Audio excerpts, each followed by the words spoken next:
So in the high jump we have this linear approach into a curved approach. So we have an approach that looks like a J shape into the bar.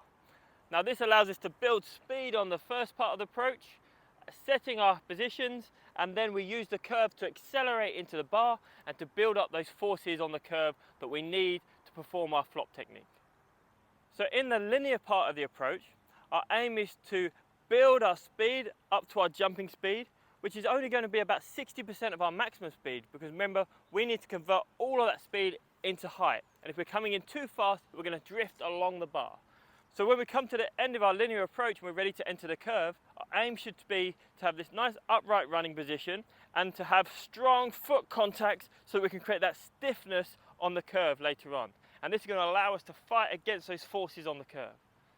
But also we have to remember that we're going to be getting ready for the takeoff, and any positions we take into the curve are what we're going to have at the takeoff. So we're trying to also establish this front side running mechanics which set us up ready for that big takeoff. Now during the curved approach, we're looking to maintain that nice upright running position and those front side running mechanics ready for the takeoff. And we're looking to take that speed from the linear approach into the takeoff so we can convert that horizontal speed into vertical height in the jump. So we know that once we've done our takeoff and once we're in the air, whatever we were doing before the takeoff is what's going to continue to happen in the air. So we need to make all of those rotational forces happen using our curve. Now, if we get it right, we should come in at a final approach angle of around 30 degrees to the bar. But more importantly, the curve allows us to have this forwards momentum, which is going to take us along the bar.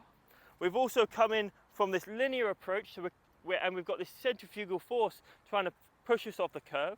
And as we come off the ground, this is going to throw us over the bar.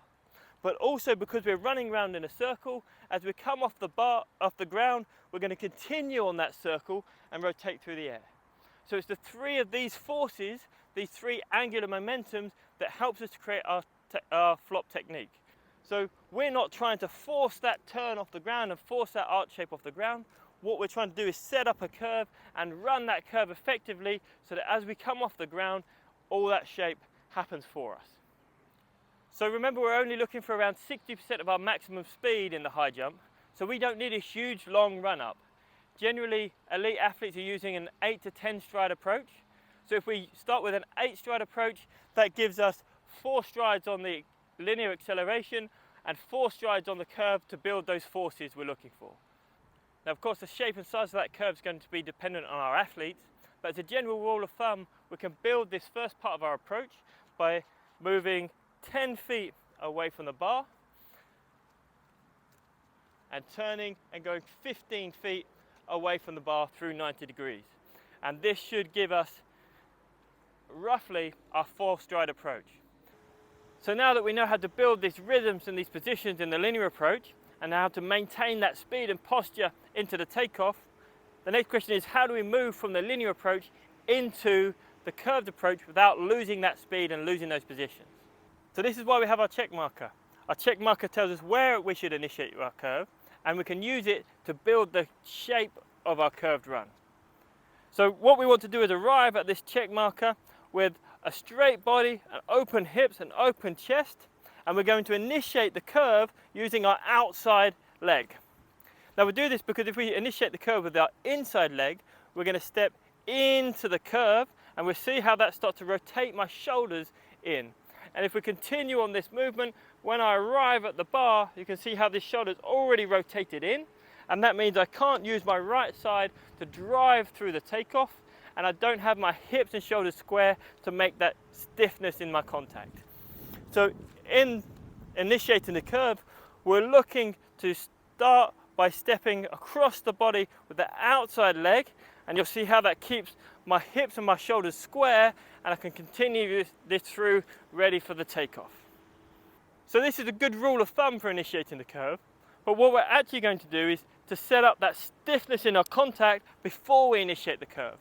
And we do that by stepping across the body with our inside leg so that our foot is in line with our center of mass, or in line with our belly button, and that creates that straight line, that stiffness. It starts to initiate that lean into the curve very subtly, and that way, as we run our outside leg through, we start to create our lean and our stiffness with our inside leg.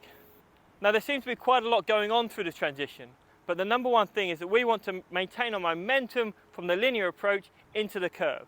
So everything that happens here should be very subtle. What we don't want to see is big changes in speed, or that we have big movements that get us out of our position in trying to initiate this curve. What we're going to aim to do is to keep our running rhythm and our front side running positions, step across the body and subtly turn this into our curve running. So we maintain all of that speed and that nice rhythm and postures into the takeoff.